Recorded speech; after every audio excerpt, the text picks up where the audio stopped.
Welcome, everybody to the X Factor Sports Talk.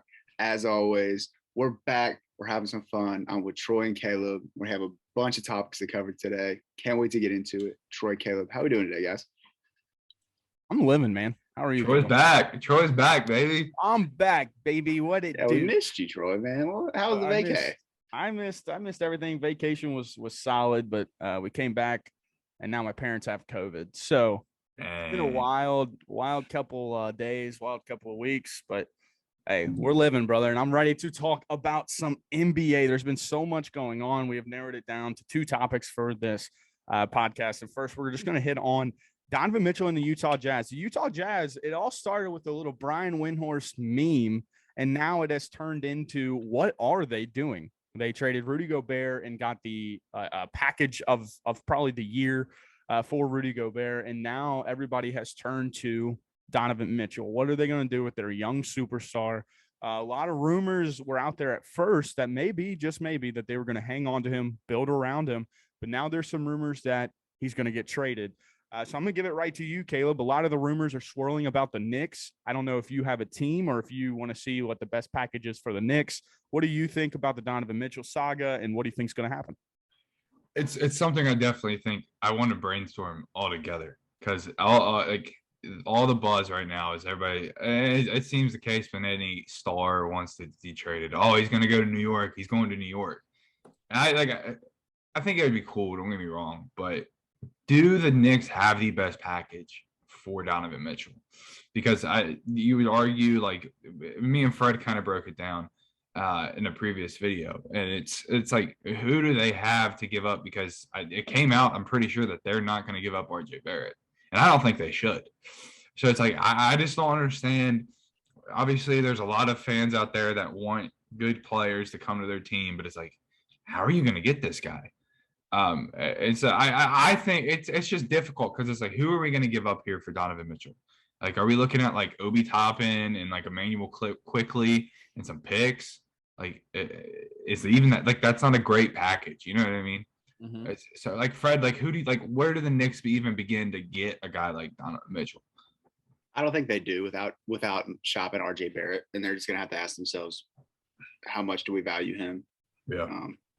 I personally think they should keep RJ Barrett as a Knicks supporter, I guess, in a way, closet Knicks fan, if you will. I just don't think it's an option. They spent all their money on Jalen Brunson, which is still mind blowing to me. I think if they were really going to attack Donovan Mitchell, they should have done that before they signed Jalen Brunson and built around him. But I don't know, man. I've thought about a couple interesting teams, but for the Knicks, I just don't think it's likely. Yeah, I think with the Knicks or in the Jazz conversations, I think a lot of it like kind of relies on how high the Jazz are on guys like, kind of like you mentioned, Obi Toppin, Quentin Grimes.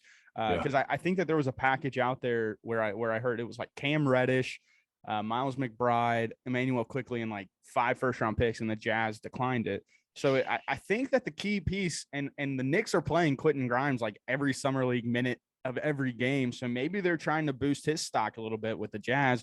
Yeah. Like, well, hey, Quentin Grimes, he can be the real deal for you guys in this package. But yeah, if I'm the Jazz, I'm like almost demanding RJ Barrett. And if I don't get RJ Barrett, I'm demanding every single pick that they can draft over the next however many years. I'm demanding Emmanuel quickly, Quentin Grimes, Miles McBride, Obi Toppin. Like, I'm gutting their roster if this is what they want to do. So it's hard.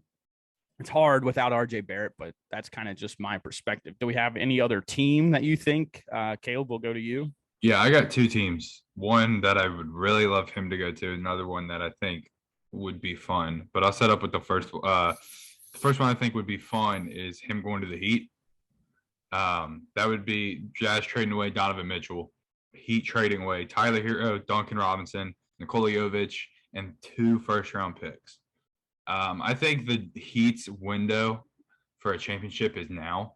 You got Jimmy Butler getting older. He's always hurt. He's always got some kind of injury. He never can play a full season. You got Kyle Lowry, who's getting older, who's probably – I mean, I wouldn't say he's in his prime anymore, but like playing at a great level, maybe 1 or 2 more years.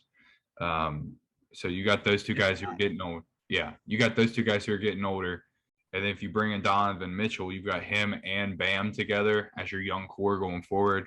I think that's really, really tough. And I think Mitchell could fit into a culture like the Heat. So I think that would be fun. And for a Jazz side, it's, you got a young guy in Tyler Hero who can go get buckets, obviously. And I think Tyler Hero's not going to care if he's winning or losing. He just wants to go out there and get buckets. So it's like you bring him in, you're like, hey, listen, we're going to be rebuilding for a couple of years. We're trying to get, good picks. Just go out there and play ball. That dude's going to let it go. He's just going to go out there and shoot 100 times a game. And then Duncan Robinson, I think there's still a spot for him in this league somewhere. I don't, obviously with like a rebuilding team and like the Jazz, who knows? But I think he could still provide something. And then Jovic, from what I've seen in Summer League, and I know we'll get into that with a separate video more about Summer League, but from what I've seen, there's definitely things where I'm like, okay, he can work on that or work on that. But I mean, he's been impressive nonetheless. So I think, it's not a bad package, and it's definitely, I think, better than what anything New York could give up right now. So that's my first team. Fred, you got, where's yours? Yes, I just had it pulled up. I'm so sorry. Oh, here we go. I'm gonna do I did pick the Heat as well. So I will go to my second team. I'm gonna go with the Toronto Raptors. I'm gonna throw a little curveball for you guys. I have the Raptors receiving Donovan Mitchell and the Jazz would get OG Anunoby, Keem Birch, Precious Achua, 2023 first round pick, 2025 first round pick, and a 2027 first round pick. Not the Kawhi Leonard, haul, but Donovan Mitchell comes to that team. I think they jump into a playoff team again.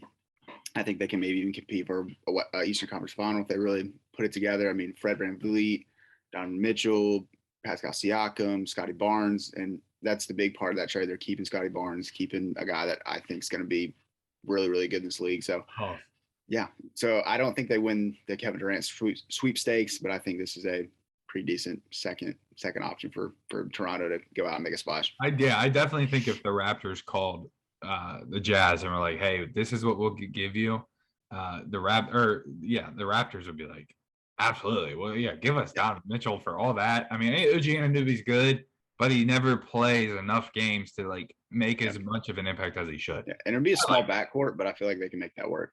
Yeah, who cares? Troy, what do you think?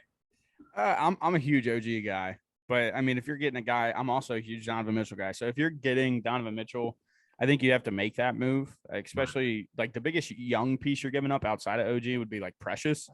And then with the Raptors, I mean, if you give them your first round picks, they're going to be late 20s, or not late 20s, but like early 20s, mid 20s. Yeah. So like you're not really losing a ton. It's easy to buy into the back end of the second round if you ever needed to. So, I mean, you look at that trade. If I'm the Raptors and that is on the table, I would for sure call the Jazz just to be like, hey, I'm hearing rumors that you're going to take a trade with Quentin Grimes as like the leading suitor. Right. Or the leading prospect in it. So what do you guys think about OG? Or even then they could throw in a potentially like, what do you think about Precious Achua? Because that's like kind of, apples to apples there. So that is interesting. And who's your second team, Caleb? My second team's the Orlando Magic. Dude, I would love to see Donovan Mitchell down in Orlando with Paolo, with Franz Wagner. Dude, so much fun. So the Jazz would trade away Donovan Mitchell, and the Magic would trade away Jonathan Isaac, Jalen Suggs, RJ Hampton, and 4 first-round picks. It'd be a haul. I'm telling you right now. I think Jalen Suggs is I think he's better than Quentin Grimes right now, at least right now. Jonathan Isaac, he's never healthy. Who knows? But that take him in, let him try to come back and make an NBA comeback on your team. And RJ Hampton, another young guard that shows some upside at times. So you're getting 2 young guards there that you can bring in and let them develop, let them have the ball in their hands this season. Let them run and gun. Especially if they keep Vanderbilt, like, dude, I like Jared Vanderbilt a lot. I think he could, especially on a bad team, just like give and go, like just pace and space, just running the floor, especially with young guards. I think it would be a lot of fun. But for Donovan Mitchell, yeah, dude, I would love to see it. I love the idea of a star going to a team where he's the guy, but he's got young pieces around him that are going to be very, very solid. And I think the Magic, even if they weren't to make a trade like this, they potentially could be a sneaky play-in team this year. And so I think if you're taking Donovan Mitchell, you're only going to go up. And, he's developing with Paolo. He's developing with Wagner. He's developing with Wendell. What's his last name? Their starting center. Wendell Carter. Yeah, Wendell Carter. I think that's a nice young core alongside a guy that's proven he can take a team to the playoffs. And once you get in the playoffs, it's up for debate what he's going to do for you there. But that's what I would love to see him go to Orlando. Wait, what do you think about that, Fred? Giving up too many young stars. Not stars, but young pieces. I just think that'd Jalen be too much. Suggs was a number 2 pick in last year's draft. He was actually my number 1 prospect out of last year's class. I'm super high. What are number 3? Number 3 pick? I think it was 5 or 6. Well, 5 or 6, whatever the case may be. Top 5 pick. That's last year. Drafts run together, man. I was about to say all the drafts run together, but he's a top 5 pick. He was my should have been the number 2 pick. That's kind of where. But I mean, is there a world like? Is Jalen Suggs going to end up better than Donovan Mitchell? I mean, I think it's there's a potential, but you know what I mean? Yeah. Like, I just feel like if you got a guy that isn't like, I mean, we went over his stats for his career, over 25 points a game, performs in the playoffs usually pretty well. And so it's like, I mean, if you got a guy that has proven himself, why not take that opportunity? You know what I'm saying? Because it's like, yeah, Jalen Suggs is solid. He's got a lot of upside, but I mean, they've got a lot of guards there right now. Yeah, the young duo of Paolo and Donovan Mitchell is really, really interesting because Paolo's fun, man, and he's box office when it comes to being in Orlando, from Duke, number 1 pick. Like he's got it all. He's 6'10". I mean, and then you keep that buzz going, and you bring in a guy like Donovan Mitchell. Yeah.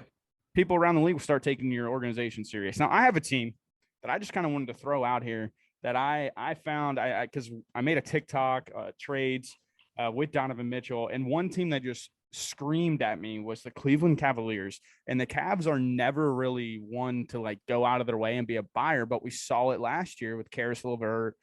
They went out of their way and they acquired those guys. So I think that they could get a deal done, and my deal would be Karis LeVert, Isaac Okoro, Lamar Stevens, and 4 first-round picks for Donovan Mitchell. And then you ask yourself, the Cavs, again, they have all their assets to move. They give up only Karis LeVert, who's only got 1 year left on his deal. Obviously, Isaac Okoro, but they just drafted Ochai Agbaji. So Ochai Agbaji can kind of slide into the Okoro role. And then you have a young core of Darius Garland, Donovan Mitchell, both locked in long-term. You have Evan Mobley on his rookie deal. And then you have Jared Allen, who is also locked in. That is a four-piece combo of like a holy cow. And then you have some fries and a drink with that combo. You know what I'm saying? Then you have some veterans off the bench, like Ricky Rubio coming back. You have Kevin Love off the bench. Like you start piling in some of these guys at the Ochai Agbaji. Marketing. Laurie Marketing will probably start at the 3 like they did last year. Like you start piling in these things, it's like, wow, the Cavs could be really, really good. And I like that a lot. It's just something I stumbled upon. Now, I don't think the deal would get done. I don't think the Cavs would do it. The Cavs are very, very, they're just very calm after the whole LeBron thing. They're letting their people come together, pieces come together. I don't think it's terrible. Like, I don't think that's going to make them – I feel like they can win with the team they have now, maybe not championship. Oh, yeah, 100%, 100%. And not even to mention, like, the Cavs would still have a sign-and trade that they could work out with Colin Sexton after this. So, like, they're not even using one of their bigger assets. Or you bring Colin Sexton back for a year, and he comes off the bench with all those guys I just named. So that's scary. It's really a team where you're looking at, you're like, holy cow, they could be loaded. So that's just kind of a team that I think could really be sneaky and make like a almost franchise altering move where, okay, now we're going to be a real deal without LeBron. So that's kind of the team that I wish. So with all those teams we mentioned, though, if the Knicks are like, okay, so we're not going to get Donovan. Okay, here's RJ Barrett. Does that automatically put the Knicks back at number 1 because of RJ Barrett? I would probably say so, because the Knicks have so many more picks that they could offer. And I think that the Knicks are so desperate that they would offer every single one of them. What about the Knicks giving up Evan Fournier, Emmanuel Quickly, Obi Toppin, Cam Reddish, the 2023 first, the 2025 first, and the 2027 first? Would you all do that? I think it'd have to be more than 3 first. I don't think the Jazz are if they're gonna work out a deal with the Knicks, they're gonna squeeze them. Danny Ainge is literally going to squeeze them because they are in a position where they have to be good. They came off a down year. You're in a huge market. Nobody cares about Julius Randle right now. Julius Randle had a bad year. And the New York Knicks fans are ruthless. They do not care. So they don't care about picks. It's kind of like the LA market. We don't care about picks. If you want to be great, go be great. So it's something that's really, really, it's 3 first-round picks. I don't think gets that deal done. And that's where the Knicks would be like, dude, we're giving you RJ Barrett. Why do you want all of our picks? But I think if they're like, well, we got a deal from insert team here that we're going to work out. It's 4 to 5 first-round picks. We think, young prospects still the same. I think the Knicks would be like, all right, we'll give you 5, 6 first-round picks and RJ Barrett. And then the Jazz will sit back and just smile. Yeah. Can I throw one more team in there that would make some sense and maybe make Utah even decent? What's up? Philadelphia 76ers. Because I think the Sixers are at a point where it's look at myself in the mirror. Can this roster win a championship? Do I need to make a shake? And I believe it's a haul. And I think the Jazz would like it because they get a nice return in this. Tyrese Maxey, Matisse Thybulle, Tobias Harris. 2024 first and a 2025 first for the Donovan Mitchell. I mean, the Jazz get Tyrese Maxey and Tobias Harris, stars, not superstars, stars. Matisse Thybulle, defender, and then 2 firsts. I don't think the Jazz want to be good. That's the issue. Because they still get pieces to build around. Yeah. Maybe not keep Tobias long term, but keep Tyrese long term. I was about to say because Tobias doesn't fit the timeline at that point. I mean, because I definitely, from a skill perspective, that's probably the best. Yeah. Like we've mentioned, but it's like I just don't think the Jazz want that to they don't want to compete at all. I think if they get rid of Donovan Mitchell, they're like, let's be a bottom 4 team and let's try to get Wembanyama. Do you think Philadelphia wants Donovan Mitchell that bad? I mean, I don't see why they wouldn't. I mean, the big question is, what is his value? I mean, we're posting a video about Donovan Mitchell where me and Caleb break it down, and Caleb asked me a bunch of players who I thought were better than Donovan Mitchell. Right. There's a lot of no's. There's a lot of no's. Right. So, I don't know. It's tough. I don't know how him and Harden would play together. I don't know because you're giving up Maxey, who is a point guard, and Mitchell is not, and Harden is. Who knows what you're going to get out of James Harden's Harden. Like a wannabe point guard. Yeah, who knows what you're going to get out of James Harden. So, I mean, I like the idea it's probably the best skill anybody would get or the Jazz would get back, but I just don't think they want to take that route. You know what I mean? Yep. That's just me. Just a story to watch there with Donovan Mitchell. And obviously the boys have a video coming out that will be a great one, will be a banger. So keep your eye out on that. It'll probably be before this podcast. So hopefully you watched that and enjoyed. Another NBA topic here is Deandre Ayton. So Deandre Ayton signed a 4-year, $133 million deal with the Pacers. And then it was alerted that, okay, the Pacers and the Suns were willing to work out a sign and trade, but then the Suns came out and were like, no, we don't want to work out a sign and trade. So the Pacers and Deandre Ayton, they eventually signed the deal. And then within 5 minutes, the Suns had matched the largest contract, I believe, in NBA history in that max deal slot. So, I mean, it's one of those things. It was the largest offer sheet, I think Woj said, in NBA history, which didn't make sense to me because you look at the Damian Lillard one, it's like he's making $62 million per year. How is it the largest deal? But whatever. That's what Woj said. So yeah, the Pacers swung on their big man and whiffed as the Suns retain one of their big assets. Just kind of dive into this situation. Fred, we'll start with you since we started with Caleb last time. How do you see this working this year? Is this a dynamic that we'll have to watch, or is this just going to get swept under the rug and the Suns return to title contention? I think it's going to get swept under the rug. I really do. I think that side's going to get mended, and I think DeAndre Ayton's going to hopefully mature a little bit and kind of realize what kind of situation he's in and take advantage of it, man. I don't think he realized what kind of situation he'd be getting in Indiana compared to how great he has it right now in Phoenix. So hopefully that front office, can mend those wounds, and then the guys on the team, they can just gel. Because I think they still have maybe 1 or 2 years left of that title shot, until. Not saying they're not going to ever compete for a title again, but this is a prime opportunity to strike. 2 years in a row, they were top seeds. They went to the finals. So, like, what's happening? So I like Deandre Ayton. He's fine. I think he's a perfect big for them, and I think them keeping him was huge. So good for Phoenix. Chris Paul's got maybe one more really, really good year, hopefully. And so you don't think that them essentially saying that he's not a max player has any effect going into next season? No, because they obviously value him with that much money. Well, I think it would be idiotic of them to not match it and then lose him for nothing. So you also have to look at it from a business perspective, where it's like, that's one of our biggest assets. And if we don't want anything the Pacers have to offer, now essentially he's going to have a no trade clause for next year. And that it's just like, it's like, all right, that's kind of just a situation that is really, really strange. Caleb, what do you think? Can we just address how fun it would have been for him to be in Indiana? I would have loved it. That would have been a fun young core. When I saw that they offered that money to him, I got really excited, and I was like, okay, it's a done deal. All of it, if it's going to be a signing trade, I'm eager to see how that works out. Whatever. Seeing him go back to Phoenix, it's a little depressing. I think he's made it clear he doesn't want to be there.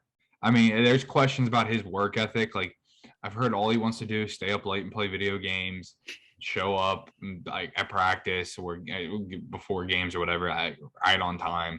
Like, I don't know why they're bringing. I mean, I guess I understand, because it's like you have to value the center position in today's league, and he's a solid center. Like, he's very solid. You've seen what he can do in the playoffs. It's just with a guy that has proven, in my opinion, he doesn't want to be there. I just don't think it's worth it. Like, let him go. Do you think he wants to be in Phoenix, or you think he just doesn't want to play basketball? I think he wants to play basketball, because I think if he didn't, he wouldn't. I just think he doesn't want. Like, he doesn't. Well, there's plenty of guys that just go out there and just hoop. No, they don't want it. They don't want to win. I don't think he wants to. I don't think he cares regardless of winning or losing. I think he wants to make his money, and I mean, he obviously did that. But I think at the same time, with the Suns not offering the offering of a contract earlier, they have him for 4 years now instead of 5. And so I get a long term, I guess.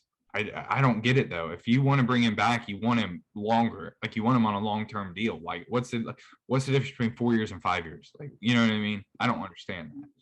So I would have preferred him to go to Indiana.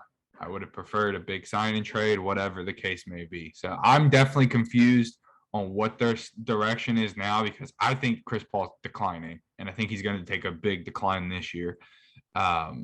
Devin Booker, yeah, he's solid, but can Devin Booker and Deandre Ayton lead you to the finals again? I just don't think so. Not without a good one. Not without Chris Paul. I just think the Suns missed their opportunity to win a championship. I think people realize how good Chris Paul is when he's not playing well for Phoenix or not there entirely, and see how they perform.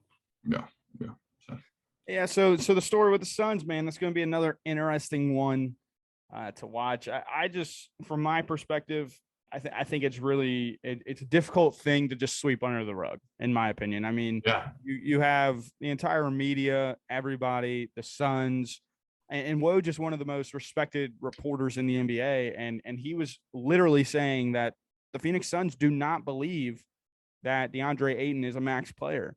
And if that is said, that in all accounts for us would have to be true.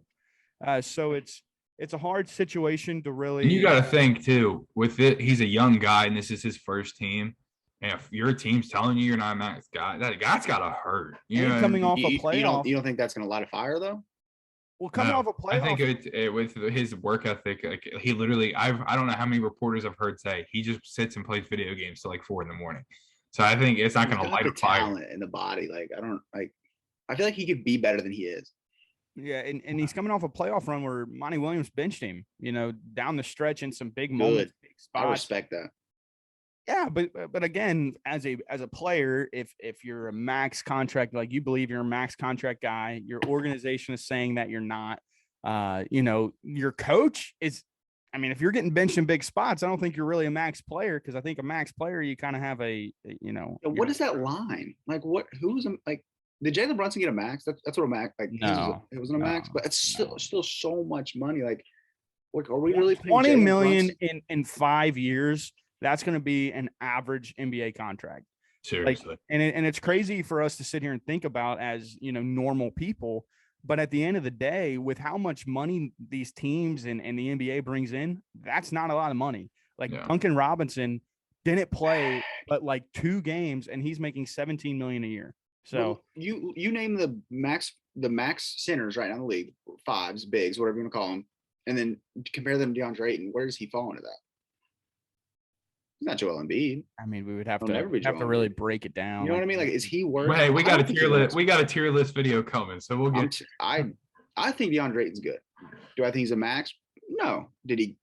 But whatever, it happened. Now you got to make the most of your situation. You got to play with the cards you've been dealt. Go out there and hoop. If I'm him, show why I'm a max player. Show Phoenix why you pay me that money. Yeah, I mean, I agree, Fred. This whole DeAndre Ayton thing, though, I'm interested to see how it takes off and what the Suns look like this year. But we'll transition now. Let's go to NFL. Last week in the weekly pod, me and Fred broke down some exciting teams looking forward into this coming up season. So let's look this week into some teams you're not excited to watch or you think are overrated coming into this season. Troy, what's your team? My team would be the San Francisco 49ers. I just think that the 49ers are due for a little setback. You got the whole Jimmy G saga, and if they do go away from Jimmy G, you're going to have those rebuilding scars, if you will, those rebuilding falters that I think that that a team close to Fred's heart, the Steelers, may have to endure slowly coming up. It's a thing that every team has to go through. Every team has to, whenever you're trying to establish a new franchise quarterback. It's a tough rebuild, especially for a team like the 49ers, ton of history. They've consistently won now for the last few years. They have a great coach in Kyle Shanahan, and they have a really, really good culture, to be completely honest. They've built a really, really good thing out there in San Fran, and it'd be hard for the fans, but they're in one of the toughest divisions in football. I mean, you have to handle week in, week out. You're playing twice a year, the Rams, the Cardinals, and unfortunately now the Seahawks are really, really bad, but they could steal one. The Seahawks could steal one. Any team in the NFL can steal one from you. So it's just a really hard division to consistently be great, especially if you have a rookie quarterback. Not to mention they're going to be playing a pretty tough schedule. So in their regular season win prop, if you're into betting, is at 10. So I think that is also telling. That high? Yeah, it's pretty high. Hit the under. They won 10 games last year though, so it's one of those things. They're kind of just giving them respect, I guess, that they've earned. But yeah, if they're, I'm interested to see what their quarterback situation is, because if it's Jimmy Garoppolo and Deebo Samuel comes in and he wants to play, like he's not going to hold out or he's not going to be traded, or however that situation unfolds, there's just a lot of unknowns with this team outside of George Kittle. The defense that seems to be getting healthy now this year. I think there's a lot of question marks about the offense. That is just, I mean, you're talking about a quarterback and your star wide receiver. I mean, I don't want my question marks to be there. So it's kind of one of those things. I think that they could be extremely overrated whenever the ball is kicked for next season. Fred, what do you think? I completely agree. They were definitely one of the teams I highlighted on being overrated. I have one theory in the NFL, and I harp on this. If you have a franchise quarterback, you will be good for 10 plus years. I be at the Bengals. I tell Troy all the time, I say, congratulations, you will be good for the next 10 to 15 years, barring injury. It just is what it is. When you have a generational franchise quarterback like that, I mean, you are bound to be good. We don't know if that's what Trey Lance is going to be. We've already seen it. Jimmy Garoppolo is not a franchise guy. Can they win with him? Sure. But have they gotten constantly over the hurdle? No. So I don't know if Trey Lance is that guy. Haven't seen enough out of him to label him a franchise guy, obviously. Now if he comes in and dominates and shows flashes, sure. But you need it starts with the quarterback position, and I just don't think it's gonna be set in stone this year. And they don't have, and if you're not gonna have a franchise quarterback play, you hope to God you have a defense that's unreal. Steelers last year, Ben Roethlisberger was the worst in his career, but we had a defense that carried us. Yeah. Yeah, it's one of those. But we also have a generational talent on defense. So like it starts at quarterback. Yeah, and you look at their schedule. Their schedule is just filled with landmines. Now, obviously, they start with the Bears and the Seahawks, so you could start out 2-0, but then you go Broncos, Rams, the Panthers. They could be good, they could be bad. Then the Falcons, another iffy, but then Chiefs, Rams, Chargers, Cardinals, Saints, who are my sneaky team. If I was on last week, you guys did, your team to get excited about or whatever. And I would have picked the Saints. The Saints are really, really like a scary team. And then you got the Dolphins, the Buccaneers, the Seahawks, the Commanders, Fred's team. You got the Raiders, then the Cardinals. It's like, dude, this schedule is just gruesome. So like, if you're starting a rookie guy, Trey Lance, and a kid that hasn't seen much NFL action, oh brother, you're talking about maybe 6-7 wins. So and he was sitting behind Jimmy G. It's not like he was a Patrick Mahomes sitting behind Alex Smith, who's was a proven guy, and Aaron Rodgers behind Brett Favre. Like, he had that year to sit, but what direction did he have? Granted, Jimmy G did sit behind Tom Brady, so he's got to have some nuggets of wisdom. Well, he made a Super Bowl. Yeah, but what are those? Do we know if he shared those nuggets? Was he, How was Tom Brady with bringing Jimmy in G? Trey Lance? Yeah. I got a question. Since we're talking about rookie quarterbacks and Fred's point of you have to have a franchise quarterback, what do we think about the Atlanta Falcons? Trading away Matt Ryan. They got Desmond Ridder coming in. Like, do you think Ridder's going to be a very good quarterback that you can build around? No. Yeah. They had to trade. They had to get rid of Matt, though. I mean, he's aging. I didn't think that was crazy. Does Ridder start? They're in an awful spot right now. I mean, they have Kyle Pitts, cool. Marcus Mariota probably gets to start. Their best wide receiver's out. Calvin Ridley's out. So I mean, next year though, if they get a little top 3 pick, get CJ Stroud or Will Levis, yeah, I mean, anything can happen. Oh my god! All right, Fred, what's your team, dude? I'm gonna go with the team who's got a ton of hype this offseason, rightfully so. But I'm still not a fan of their roster and their direction, especially at the quarterback position. That's the Miami Dolphins. They made the big splash and got Tyreek Hill. That's great. Who's throwing him the ball? Tua Tagovailoa. You have a guy who is extremely accurate from 5 to 10 yards, and you go out and get a guy like Tyreek Hill who wants to go take the top off. Can Tua get him the ball? I don't know. He's shown no arm talent out, power wise. His throw power, it's just not there for me. Their defense, I'm just not sold on it. I mean, you got Raekwon Davis and Christian Wilkins in the middle, and then your outside linebackers, Jerome Baker. Like, where's the pass rush? Xavier Howard's great, but outside of that, where do you look? Like, Byron Jones is nicked up. Like, the offensive line with Teron Armstead on the left side, and the right side, you look at Robert Hunt and Austin Jackson, Connor Williams in the middle. Like, I don't know how this works. It's Chase Edmonds at the running back, so it's not like they have a workhorse guy they can go to. Jalen Waddle showed he's going to be really good, but can Tua Tagovailoa constantly get both of them the ball and make plays? I don't see it. I think really this team, good question. And this team's getting a lot of hype. This is why they're my overrated, because people are like, oh, they're going to go win the division. I don't think that's going to happen with Buffalo sitting there. So my hot take, I don't even think they make the playoffs. I actually think they're going to have a top 10 pick next year in the draft. Yeah, in a loaded AFC. I mean, and then I'm a very big stickler on, let's see how you start your year. The Patriots. So they're going to get Bill Belichick fully prepared for a week 1. Is that at home or in? It's home. In Miami. Then you go on the road to Baltimore. Then you have a home game against the Bills, and then you go in a primetime slot short week against the Bengals. 1-3. So at the best, you're thinking 1-3, because I mean, but you could easily go 0-4 in that stretch. You could easily go 0-4. Now, and they got a brand new head coach. Like, there's a lot. I think Mike McDaniel's going to be a good coach, but there's a lot has to happen. Yeah, and starting your season, I mean, that is tough to do. Those 4 games. I mean, you got 2 of the best teams in 3 of the best teams in the AFC with the Patriots sprinkled in there, who are constantly good, kind of like the Steelers. Like, they just keep poking their head around like, hey, don't forget about us. So it's just one of those things. Mac Jones, year 2 against Tua, year 3 now, or 2, whatever it is. Tua is just one of those guys. He's so underwhelming. Like, whenever I watch him, like, everybody was like, tank for Tua and all of that at the time. Right, and now it's like, Now it's like, There's a difference. Now you're between questioning how far he's going to take There you. is a huge difference between a good college quarterback and a great NFL quarterback. Just because they look a certain way in college, these NFL scouts aren't stupid. They know what they look for. Yeah. And you might be like, wait, why did that guy slip? Or wait, why did he get taken for him? It's because when they look at tape, they're not looking at how he performed in college. It's how his game will translate. And I think teams started to realize, oh my God, he doesn't have arm talent. He just plays for Alabama. Like, why do you think no Alabama quarterback has stuck yet and looked good? So it's a valuable Same question. with Ohio State.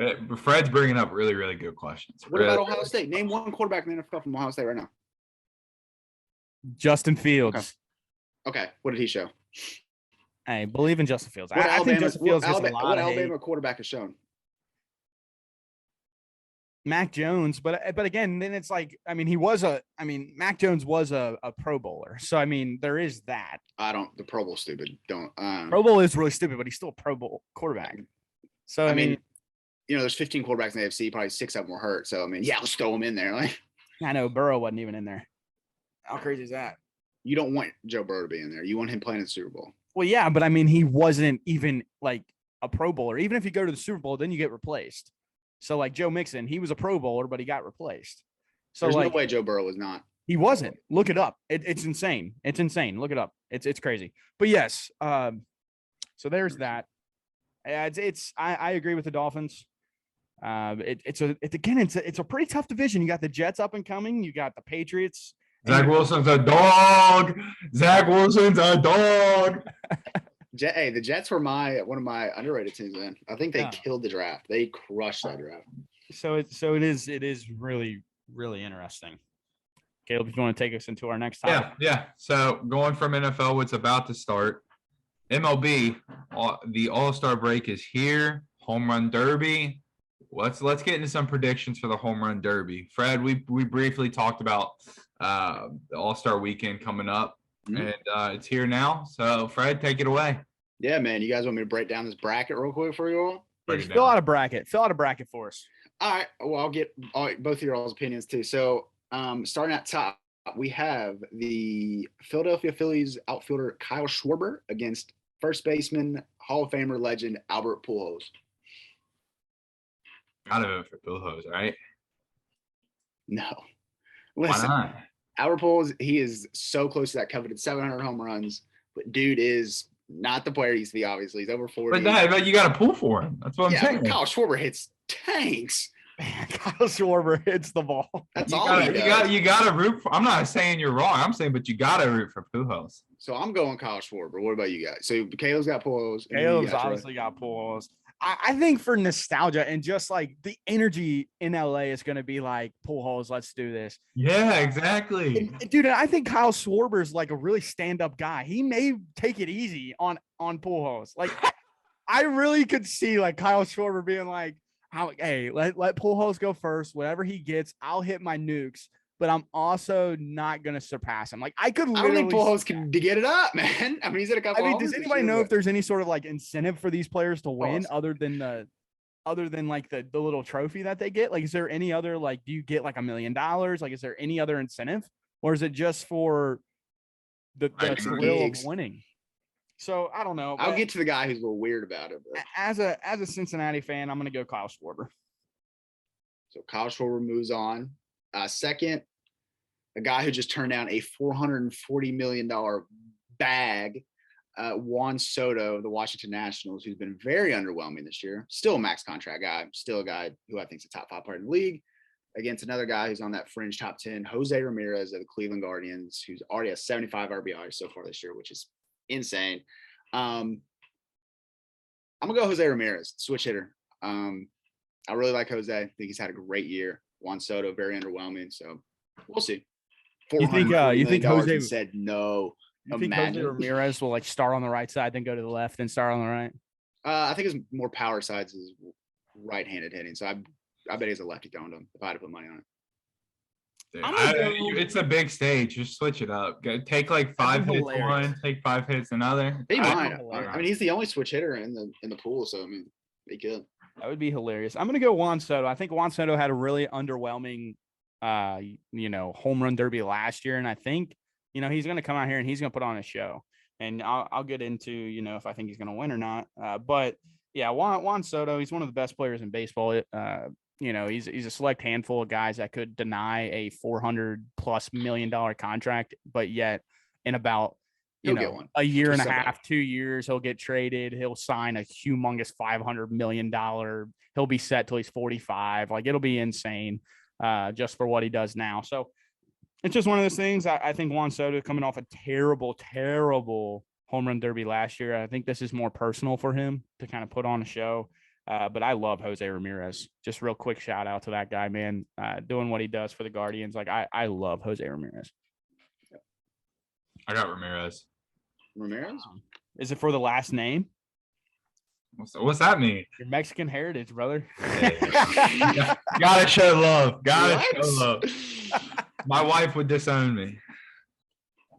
Oh God. All right, so we got Kyle Schwarber versus Jose Ramirez in the next round, but we'll move on. We got the Texas Rangers, Corey Seager, shortstop, against one of my favorite up and coming guys, future star, man. This kid's gonna be unreal. A rookie, Julio Rodriguez of the Seattle Mariners. Hey, I know who Caleb's picking. I got Julio Rodriguez. That dude's a 5-tool player. I think that kid's gonna be unreal, and he hits tanks. Don't really like Corey Seager that much, so I'm gonna go Julio Rodriguez to move on. He's gonna be excited, young guy. Let's go. He's a big stage. Young guy ready to step up into the big time, huh? I like it. I'm going the more personal route, man. Corey Seager has returned to Los Angeles. This is a big deal for him. Didn't get the contract offer from the Dodgers. He left the Dodgers in free agency. Corey Seager returning to the place where I'm pretty sure he won a ring. So, I mean, this is extremely personal for him. I'm a huge Corey Seager fan. I love Julio Rodriguez. I love what the Mariners are doing. They have some of my favorite players in the MLB on their team, and Jesse Winker and Suarez. So I love Julio. He's fun to watch. I probably watch them and him more than any other team outside of the Reds. So yeah, I'll go with you, Troy. I'll go with you because I think a rookie stepping up in the big time, dude, first time ever. In LA, like I'd piss my pants. Yeah, so I'm going Corey Seager. Who'd you go with, Caleb? Julio? Seager. Oh, you going Seager? Oh, you guys are crazy. All right, final round. We got the weirdo, the man who takes this home run derby way too serious, and Pete Alonso of the New York Mets, who hits absolute taters against another young top 5 player in the league, Ronald Acuna Jr. of the Atlanta Braves. Give me a Ronald Acuna. I can't stand Pete Alonso. That man thinks he's so hot when he's up there in the home run derby. Not a fan of him. Look death in the eyes this offseason. You're going to say that you hate him? You have no heart. I have the biggest heart of the group. What are you talking about? But dude, I just need something. He's one of the last 2. Can we take a break, dude? A guy with a dunk contest. I love it. I love it. Get him out. Ronald Acuna, one of the best players in the league. Give me Ronald. You don't like these guys taking a little pride in these events? You have to, Fred. If we want, we talked about it last week. If you want eyes on this stuff, you got to have people that take it that serious. You have to have fun though, bro. That's not even on the players. They have fun. He's hitting nukes. What's not fun about that? Because I want to see someone else hit some nukes, not him. Well, I'm used to him out there and hit some nukes. Pete Alonso, W. He'll probably win by double digits. Ronald Acuna doesn't care to be out there. Like he's just going to be enjoying the show. He's like these guys. Half of them don't really give a rat's rip. So I think you have to take guys that take it more personal. And I love it. Take a little pride in your craft. Take a little pride in what you do.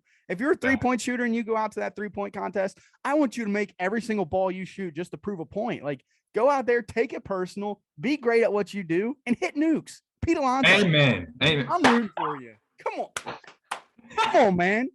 I hate that you don't like a little pride in there. You know, like a little pride. I usually love the pride, but man, this dude's goofy about it. Corny. He looked death in the eyes this offseason. I respect right in the eyes. He's had a great year. Like he's not just hitting tanks anymore. Like, and he's a quality player for the New York Mets. But Ronald also hit some taters. I'm going Pete Alonso. Caleb? I'm with Troy. No, fine. All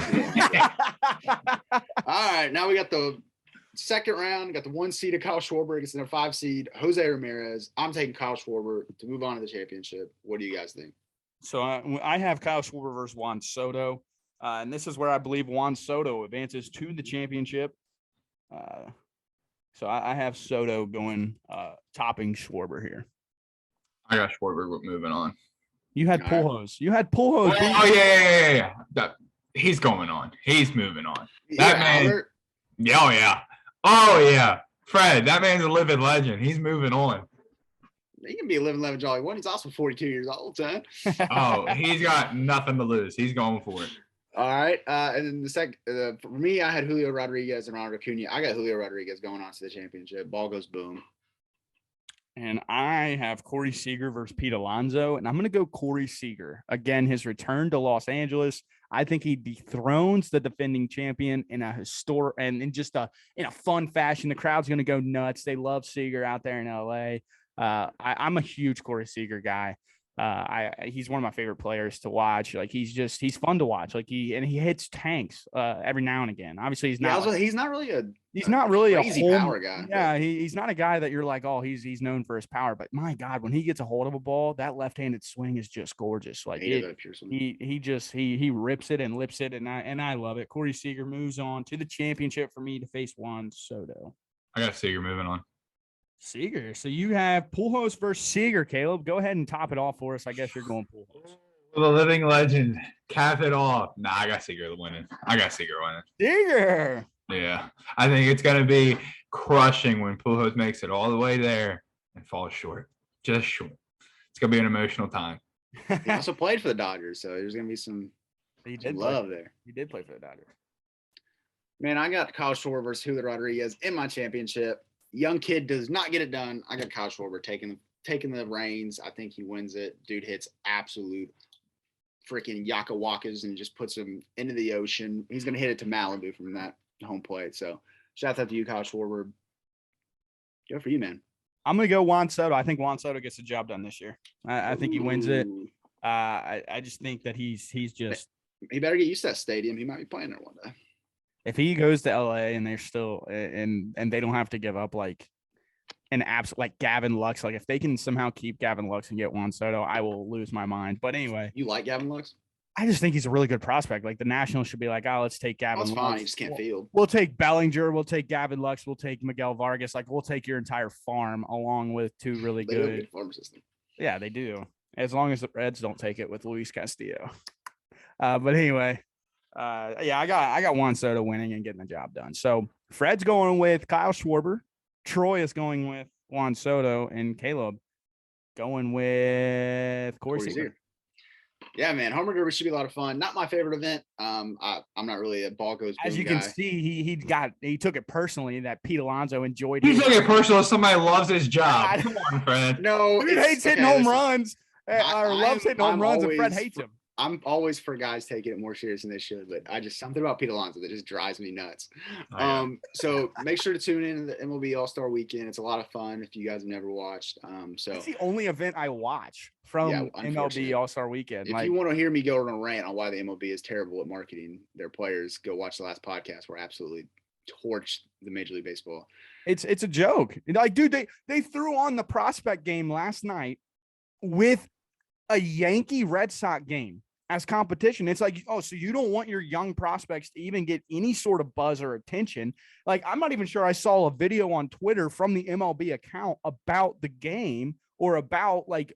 I haven't seen anything. I was on Twitter earlier. I didn't see anything. Yeah, Jason Dominguez hit an absolute tank. And then they had a kid who hit like 527-foot home run. And like, yeah, there's a posted video about it, but there's no like, holy cow, who is this kid? Let me know who this kid is so I can maybe fall in love with this kid before he even reaches the big stage. It's just the way they market their players is just an absolute joke. I hate Rob Manfred. I think he's one of the worst commissioners in all of sports.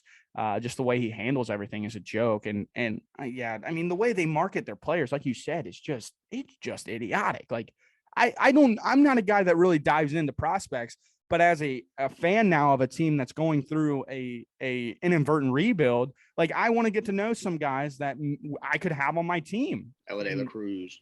Yeah, like show me a little bit about Elly De La Cruz. Like show me what he did there. Like show me about this Jason Dominguez kid from the Yankees. Show me about Miguel Vargas from the Dodgers. Like let me know some of these kids. And it's just a shame that what they do to them, but whatever. Yeah, man. Hopefully baseball can get some push. Let's go into a new topic of discussion over X Factor Sports Talk.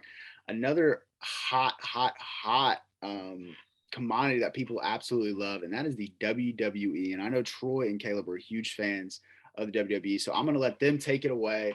Guys, welcome to the WWE universe of the X Factor Sports Talk world. Yes, Troy, I'll get it started with this. First off, so I grew up the biggest wrestling fan ever. I'm no exaggeration, over 1,000 of the action figures growing up. I mean, that's all I ever did. I played with Kofi King. Oh my God. So yeah, I mean, I would grow up the biggest WWE fan. And I think everybody hits that stage where they get older where like wrestling's not cool. But then they come back, right? Like I think there's so many people I know that hit that spot. But the biggest thing for me, I'm not the biggest WWE guy right now. And that's like, I think some of the stuff is just too like childish, too corny at times, and it kind of turns me off. But with that being said, there are rumors that they're gonna be ending the PG era soon. And I just wanted to get your thoughts on it. Okay, so with the PG era, you have to think like we're still gonna have the same creative writing team, which is head by Vince McMahon. Now, there's a ton of controversy right now about Vince McMahon. Did he pay some hush money to some ladies? And he definitely did. And you start looking back at some of these storylines that he was writing about himself to be literal like masters over some women in the WWE. Like you see some Trish Stratus storylines like early on that were like really, really strange. Like Weird. And watching as a consumer now looking back and you're starting to hear these stories, it's kind of like, okay, that does not surprise me like one bit. But anyway, so you still have the same creative team. And there are some rumors of it's only going to be Raw. Like it's not going to be really transitioned to SmackDown. But like, is there going to be a brand split? Like, are they done with brands? Like, what are they doing? There's a whole lot of questions that are still left to be. There's so many questions about what WWE is doing. I mean, obviously, it's like there was all the news about Vince McMahon, and I mean, we could really dig deep into that.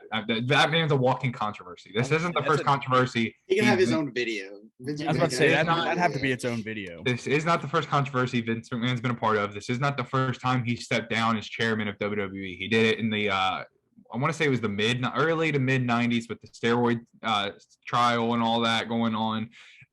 So I mean, this is nothing new. Vince McMahon is never going to go away for good until that man's dead. And even so, I think his ghost might haunt WWE. Like that man's not going anywhere. So there's a lot of questions, and it's like you think back to the Attitude Era, which was the hottest period in wrestling, and what brought. Like it was the hottest period. Why it was that is because it was so edgy. It was like with the times. It was edgy. It was perverted. It was like you never knew what was going to happen. And it's like you said, looking back at some of the storylines they had back in the day, it's like, oh my God, this stuff. I mean, we're talking like abortion angles. We're talking like there's just some things that it's like, okay, this is just too much. And so it's like it's like one of those things where it's like, that's why I'm ashamed to say I'm a wrestling fan sometimes. But nonetheless, there's a lot of questions about, okay, what does this mean though going forward? Like, are they going to start trying to be a little bit edgier now? And I've heard conflicting reports. Like, yeah, they're going to branch out to it a little bit, but no, at the same time. And it's like you got to think the whole reason WWE went PG in the first place is for branding and marketing. Like they profited so much from the PG era, from little, like you got to think all the kids coming in wanting to buy shirts, wanting to buy action figures, studios. I mean, all this stuff. So it's like from a marketing perspective, the WWE has profited so much from the PG era, and so you wonder like.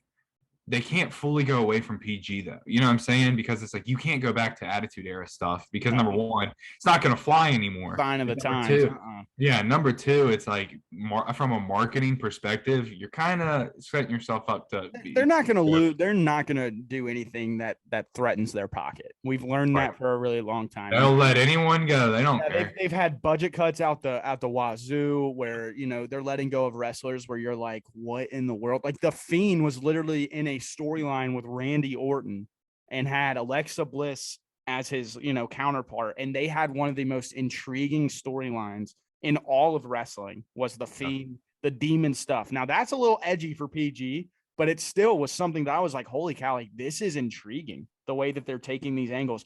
And then literally after a huge match with Randy Orton on a pay-per-view, he gets cut, a budget cut. And I was like, And then Alexa Bliss was let out to dry. It's like, okay, so now what do we do with Alexa Bliss? And then she was off television. One of the best divas in all of wrestling was off television for 6 months. So it's like, what are you like? What are they doing in that sense? Like they lost some wrestlers that would be perfect for a little TV 14 era. Yeah, seriously. But it's hard for me to come with any sort of perspective because I quit watching around whenever they made the adjustment to PG. And then I just started watching again in like 2 years ago, 2.5 years ago. So it's hard for me because I really missed out on a bulk of the PG era because I mean, and not to mention some of that was some of the worst WWE writing, like from 2017 to 2019. So it turned a lot of people away. It's tough. And so I'm hoping if you are going to end the PG era, get some solid storylines, get some solid talent, and just build off of that. They've got young guys that are coming up that are really, really solid, and we could break that down, future stars, whatever. But then they also have guys that have been there for years and years and years that are that can still go. So, I mean, they have a lot of talent that they can build around in a very solid way and make great storylines with. It's just a matter of getting it done now, with all this outside controversy, whatever. Just if you have solid storylines that aren't too corny, aren't too childish, you will draw back the wrestling fan that's just there to watch good wrestling and not there to see crappy storylines. But interesting what WWE is going to do from here, nonetheless. I'm excited, dude. I'm a big WWE guy. I enjoy watching all the shows. I'm a sucker for it. Like, I just love it. Like, I love the wrestlers. I get involved. Like, I start just falling in love with the people that are involved with wrestling. Yeah. And one of my favorites is Bray Wyatt. And I'm hopeful that they could somehow bring him back because I heard Claudio now in AEW.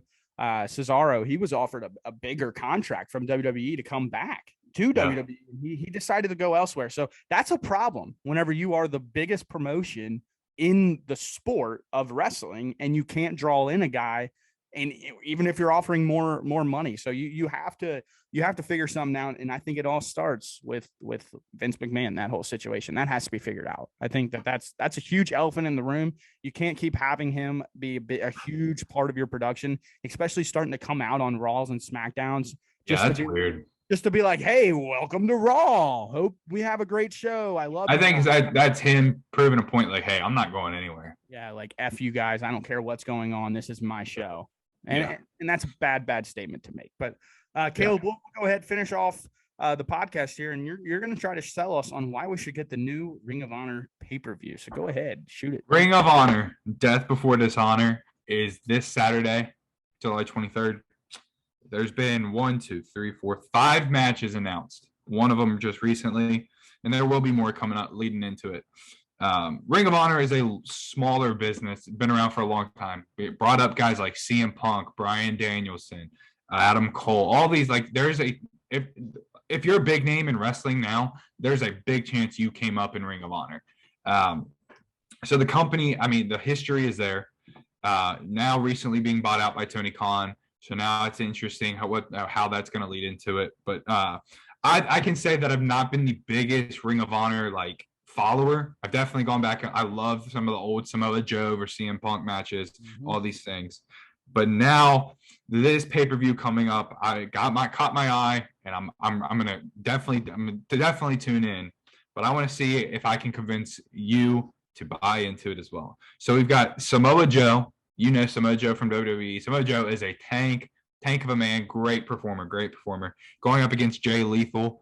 Jay Lethal, another guy, came up through Ring of Honor in the early days, spent a lot of time in TNA with Samoa Joe. Those two can put on a match, and those two will. I think it could potentially be one of the best matches of the night.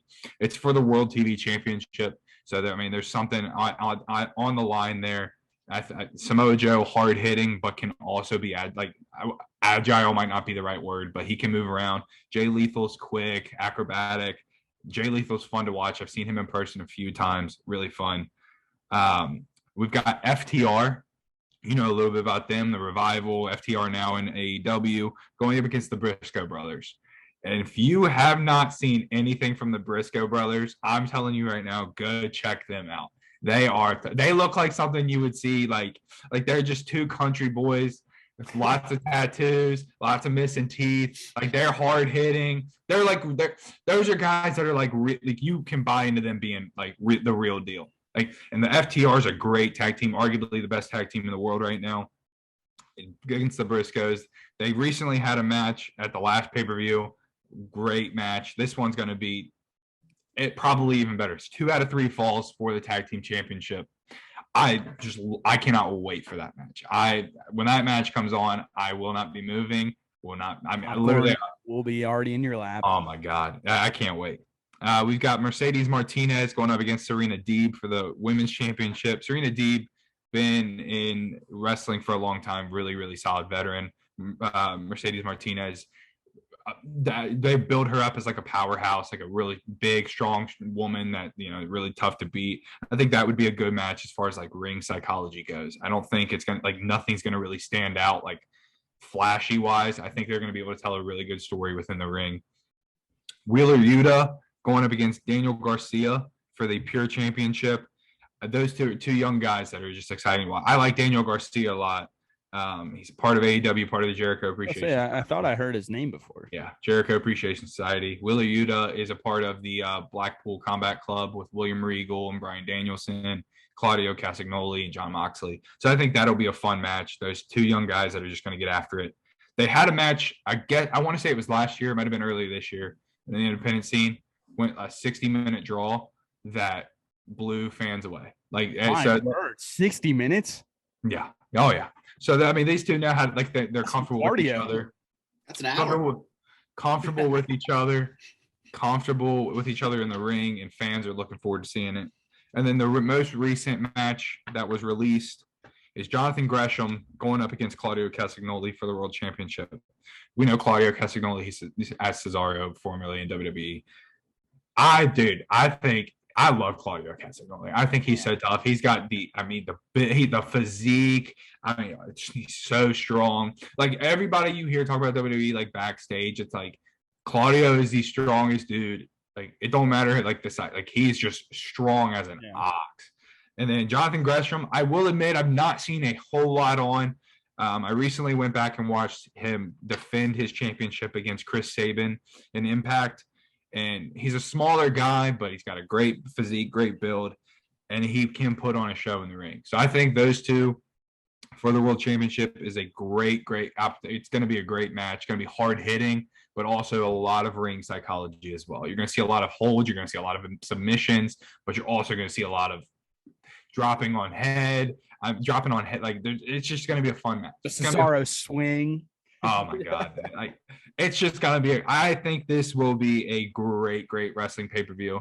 I would love to figure out a way to watch it and go live, get some live feed going on. But regardless, I think if you're a wrestling fan, you need to go out of your way, find this on Bleacher Report this weekend, sit down and watch it, and just be entertained because it's going to be great matches. Yeah, we talked about marketing with the MLB. I think that AEW and Ring of Honor now, they need to do a better job at making these pay-per-views a little bit easier to A, figure out about, and B, to purchase. Because I feel like going through the Bleacher Report app, because I think I was going to buy one of the AEW pay-per-views. It was CM Punk, one of his first ones.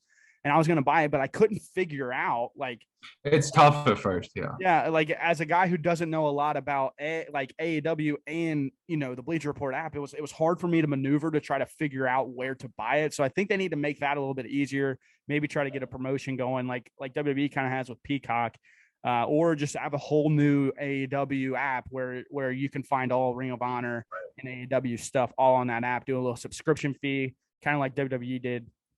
But on top of it, we mentioned AEW pay-per-views. They're usually, I think, $50. This one, I'm pretty sure, is only $30. So you're getting the 5 matches I just named. You're getting at least a guaranteed 3 matches right there are going to be very, very solid. Only for $30. Only for $30. Dude, are you kidding me? I'm all in. I'm about to just junk out on wrestling this weekend. I can't wait. I love that. I cannot wait. Fred, you got any thoughts? Would you buy the Ring of Honor? Dude, Kayla sold that. You both just sold me, man. I'll tell you what, as a guy who loved wrestling growing up and just kind of just lost the passion for it. And I don't think it was anything with WWE, just had other interests. It happens, but it happens with everybody, man. Yeah. Hopefully they can get a big spark here. I mean, you're bringing in guys like Pat McAfee, which I thought was great. Logan Paul, bringing in these big draw guys. So hopefully they can just continue that process and get the WWE back to where it was at. I'm not saying it never went, crazy anywhere. I mean, people still are so passionate about it. And even like when I'm like channel surfing, like, and I see it on, like I'll sit there and I don't even know anything about it. I'm like, this is still entertaining. I was always a guy who loved the storylines, but also really loved the really good wrestling. Like these guys who have very exciting finishers and super athletic guys. So, and that's what you're going to see this weekend if you turn it into Ring of Honor. So, hard hitting. Oh, I can't wait. So you heard it here first in the X Factor Sports Talk. Watch Ring of Honor. Enjoy it. Enjoy wrestling. Hey, Caleb, I think our mission needs to be to get Fred to tune back into wrestling. I don't care if it's WWE. I don't care if he tries AEW, try something new. I don't care if he even tries Ring of Honor this weekend for only $30. I'll hop on a live and do it, bro. I'll hop on a live with the boys. That's something that we got to get into it, bro. Maybe some like live reactions to SummerSlam coming up. Caleb can do some live reactions to this Ring of Honor. Maybe some like watch some old wrestling film, bro. Just like throw it up and I'll tell you what. Share screen. It's literally endless what we can do with that stupid share screen crap that I just tiers list. Like we do wrestling tier lists. Like there's so much we can do, and hopefully we can continue to branch into this. We get the wrestling fans involved, man, because they're crazy. They'll get them if they get involved. We'll pour countless out for you all. So, well, guys, I think we did a great show. Fredward, it's good to have us back. It is baby great, man. Back. What it do? Fredward, get us out of here, pal. Yeah, man. Guys, thank you so much for tuning in to the X Factor Sports Talk. We are so happy to be back. So happy to be producing so much content for you guys. Remember to like, subscribe, comment down below if there's any questions you have for us or something you may want us to cover, or maybe agree with us, disagree with us, have some interaction with us. We'll always get to you guys. Tune in to our TikTok for live announcements or video announcements. Expect the Donovan Mitchell video probably before this, so you've probably already watched it, but have some haven't fun. Already, go watch it. Make sure don't ever be intimidated or scared to interact with us, because we'd love to get to know you guys and have a lot of fun. So thank you guys so much for tuning in. Remember, don't be a star. Don't be a superstar. Change the game. Be an X Factor. That's what it's all about. God bless and peace out.